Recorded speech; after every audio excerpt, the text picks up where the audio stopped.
جینوا افغان ښځو ته د عدالت لپاره د یو مهم کنفرانس کوربه و.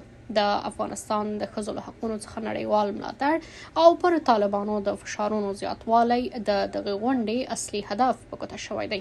په دې ناسته کې د ښځو د حقونو فعالانو هڅه وکړه چې د افغانستان د اوسني بحراني وضعیت په اړه نړیوالو ته یو روښانه انځور وړاندې کړي. طالبان باید جوابگو به این همه جنایت جریان داشته و این همه خشونتی که در قبال زنان افغانستان انجام می‌دهند باشند.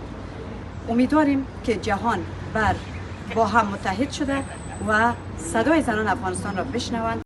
دغه غونډه د سیاسي او بشري حقونو د یو شمېر فعالانو په ګډون ترسره شوه چې په هغوی کې شکریه بارکزی، شهرزاد اکبر، سیلا ورتګ، حبیب سرابي، زهرا جویا او فوزي کوفی شامل دي. په دغه کنفرانس کې د ملګرو ملتونو ځانګړي راپور ورکوونکي ریچارډ بېنټ له نړیوالو وغوښتل چې د افغانستان له خلکو ملاتړ وکړي او د افغانانو د اساسي حقونو د بیا ترلاسه کولو په برخه کې معنادارې هڅې وکړي. ښاغلي بېنټ وویل هغه څه چې په افغانستان کې روان دي د نړیوال وجدان ځوروي. And then unfortunately she was denied a visa.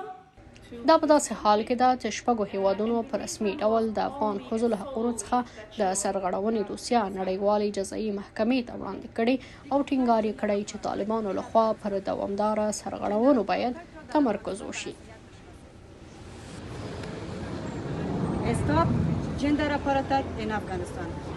جندر اپارتاید را در افغانستان بس کنید.